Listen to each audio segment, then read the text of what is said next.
After Davis relied heavily on Gareth Roberts for the first 2 stories of the Sarah-Jane Adventures, he turned to Phil Ford, you know, the co-writer of the best Doctor Who episode ever, The Waters of Mars? And as well, he wrote one of the worst Dalek stories ever, Into the Dalek. Yep, that's him. Ford was inspired by the concept of Greek mythology. Most famously, he liked the idea of the 3 sisters, such as Medusa, who could turn anyone into stone by just looking at them. Horrific, isn't it? I wouldn't want to date them, no way. I would rather date a Slovene, thank you very much. Ford thought that the notion of the Gorgon was promising basics for a story, and this results in the script becoming known as Eye of the Gorgon, which sees the gang fighting against the Nuns, who serves the Gorgon from outer space. Did Ford achieve a brilliant story for this episode, or was it just lackluster? Well, let's find out.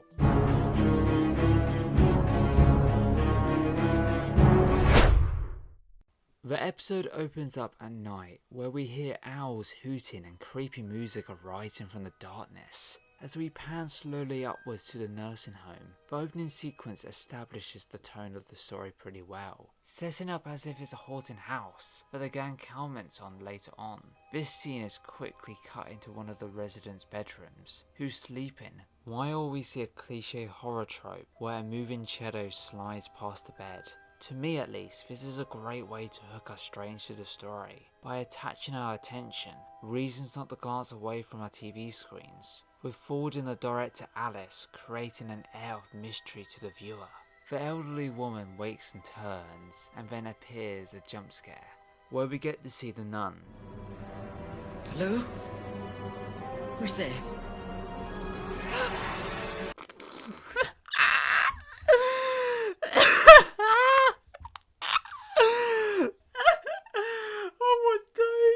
Oh my god, is that meant to be scary?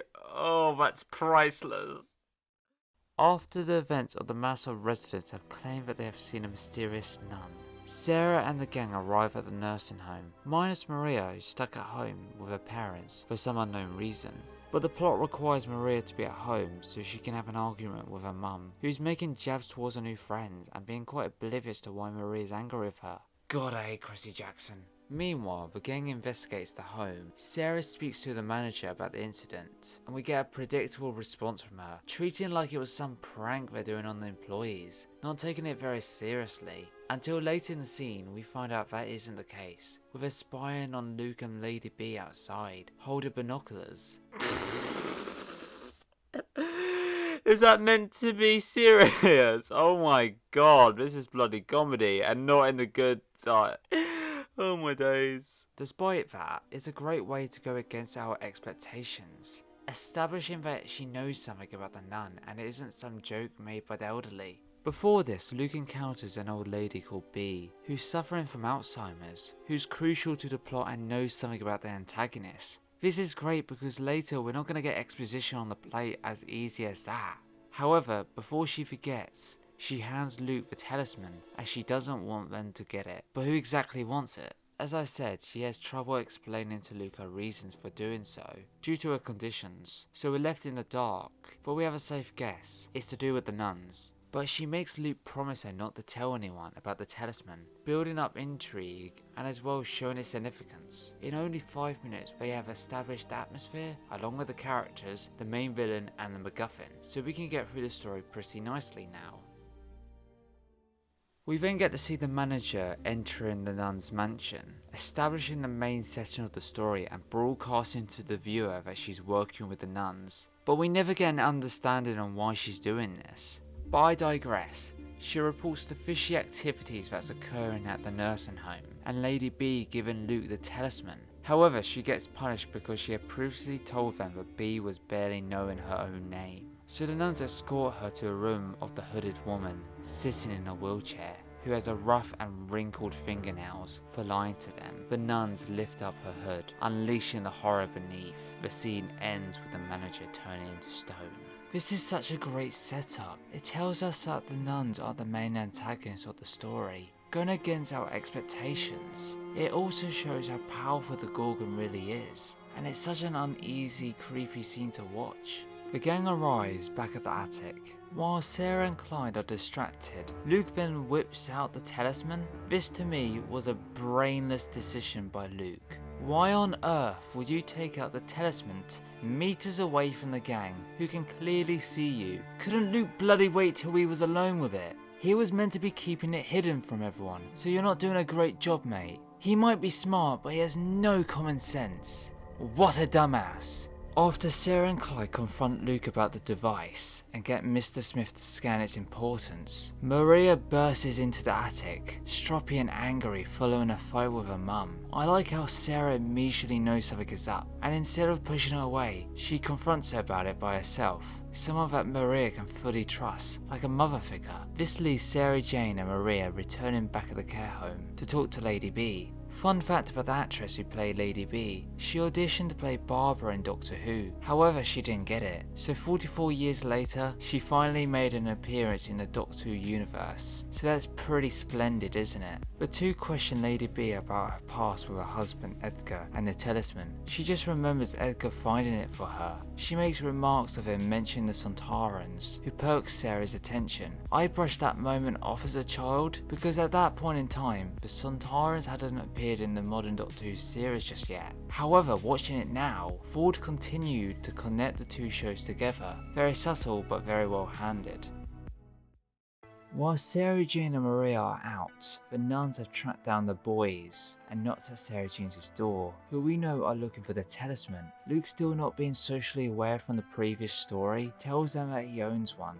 What an idiot. Lady B told him to keep it secret, and the only reason why they visited the nursing home in the first place was because the elderly claimed they have seen a mysterious nun. So when a nun out of nowhere rings his front door, he should have put both parts together and shut his mouth. But nah, just broadcast to the world, mate. That'll work. Anyways, the nuns kidnap Luke, so allure Sarah Jane to them. Again, Luke being an idiot, he just gets into a stranger's car, even when Clyde tells him directly that they can't be trusted, but he does it anyway. Are you kidding me right now? I want to point out real quick, the actress who plays the main nun, her performance in the story is just remarkable and so refreshing from the last story. My main issue from the last two stories was the cringeworthy acting by the villain, where I can't take them seriously. But I got to admit, the main nun was so sinister and threatening, that makes an uneasy atmosphere when she's on screen,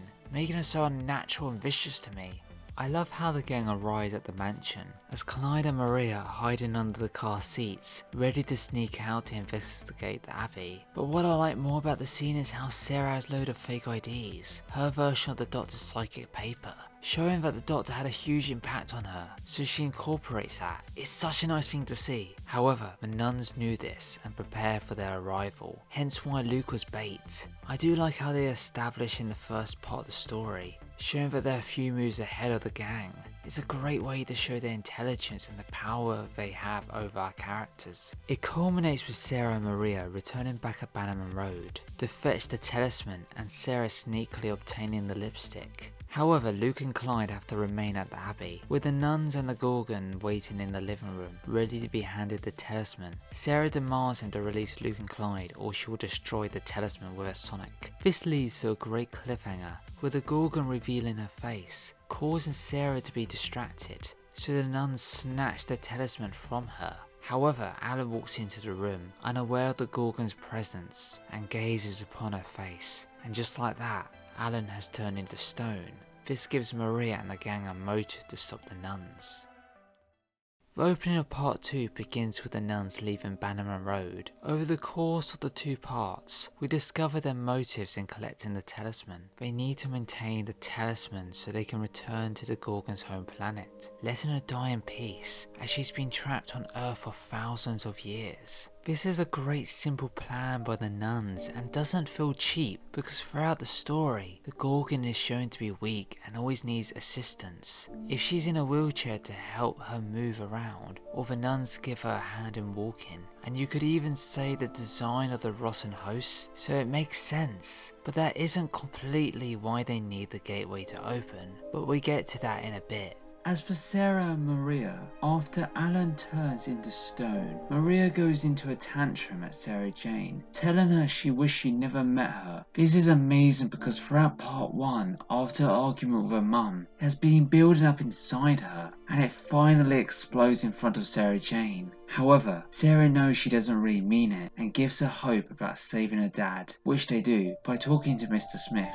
leading them to find out there's a way to reverse her dad back to normal. However, they don't have long. It's on a stick timer until 4 PM and the time is 2:30 PM. This builds the stakes even more to our characters, causing a lot of urgency like the last episode, but this time it's personal. This is immediately followed by Luke and Clyde searching for a way to escape the room that they're locked in. I like how both have different outlooks on the matter. Clyde is more talk, finding cool ways to escape, and Luke is reading books and finding trapdoors, thinking more logically, and it actually works, cementing their ongoing parallels and working rather well as a pair. A perfect friendship on screen. After they crawl out the tunnels, Luke and Clyde arrive at the Nuns' garden. We see it's filled with creepy statues. I like how it shows that they have been there for a very long time, and how much of a threat they really are, making the whole scene quite tense, and hammers home how dangerous they really are, as seen with Maria's dad. Sarah drops Maria off at the nursing home so Maria can find out how to defeat the Gorgon from Lady B. However, Lady B has Alzheimer's, so it's going to be harder than it looks. I really sympathise with Maria in this scene, by Lady B chatting absolute nonsense, and Maria staring at the clock that warns her that she has an hour left before Alan is lost forever. This scene builds even more suspense in the episode and makes us panic for Maria, because there is a chance Lady B won't remember anything in an hour, so we're on edge on what could happen. Back at the Abbey, the nuns return, and we see Luke and Clyde observing them, watching the Gorgon stumble towards the doors, telling them she's getting weaker. As well, this clearly alarms the nuns to get the portal open as soon as possible before the Gorgon dies, so both sides have a sense of urgency. However, before they do so, it's time for the nuns to utter one of the greatest lines of film to ever grace our screens.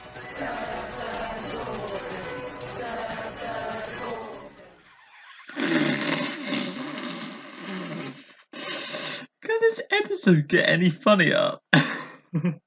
While we get cringed by the nuns, we find out their real plan is to get the Gorgon a new host to return home. This gives us a sprinkle of mystery on who it could be. Suddenly, Clyde rings the church bells to distract the nuns, so Luke can steal back the talisman. I already love those two dynamics, and how they work together rather well in their second story, and I hope their friendship stays in people's head like myself for a very long time. This leads to a questionable moment. After Luke grabs the talisman, but the Gorgon spins around and reveals her face, Luke just stares at her for a long amount of time and doesn't turn into stone. Are you kidding me? In part 1, Sarah said to Maria that it only takes one look and you turn into stone. So Ford, the person who made the rules about the Gorgon in this story, how does Luke staring at the Gorgon for more than 1 second make any sort of sense? They end up getting locked into the cellar until the nuns return to fetch Sarah. This is good because we know they needed a new host from earlier, and it's a smart way to use the cast at their disposal. Yet before Sarah leaves the cellar, she tells the boys that she will be fine, as she's got a plan, raising a lot of curiosity on what she's up to.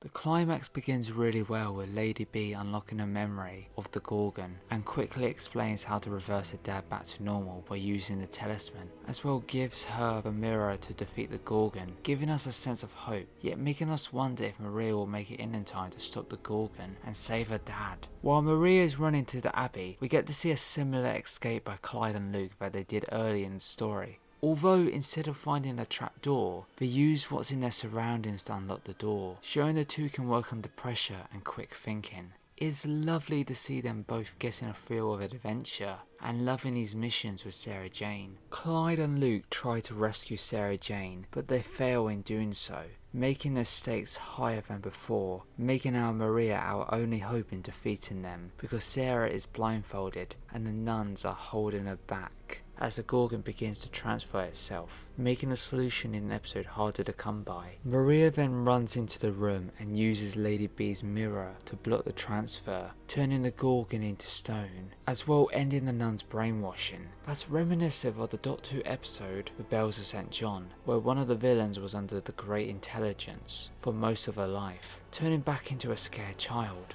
My only problem with the scene, it felt really anticlimactic and rushed. How did Maria know this was the right room? And how did she get in? It felt way too quick. However, if I swept that under the rug, it did have a great satisfying climax. Almost immediately after Maria uses the talisman on her dad and reverse everything back to normal. Alan can't remember a thing. However, my Discord and myself have made different theories on the matter. Alan, who's basically our interpretation of Shaggy in the Doctor Who universe. I theorise he didn't need the talisman to return to his human form. However, he didn't want to use 3% of his power. Or do you have a different theory on the matter? Let me know in the comments below. Alright, let's get into the final verdict. The Eye of the Gorgon overall is a weird episode. The nuns were very intimidating and actually very sinister throughout the story until we see them in the second part of the episode, where we get a load of weak and cringeworthy performances, but yet again it's still very entertaining. The setting itself was very creepy and well flushed out in locations like the garden, the nursing home and the abbey. It all helped to make the tone of the story, giving a creepy feel towards everything. But the episode overall falls flat at times, like the resolution for example. It makes the episode feel worthless. I love great setups, but if you have a bad payoff, then it's not really an episode I will go back to in a long while. It's just an average episode to me. So the biggest question is, where does it fall in the Series 1 tier list? I'm gonna give it a D. I was very conflicted on this story as I was planning on giving it a C. Nonetheless, I did like quite a few things about this episode, so it will remain at a D. To me, it's the lowest ranked episode of Series 1. But now we got past the weakest episodes of Series 1. Now let's begin to dig into the better half of Series 1. I see you then. Goodbye!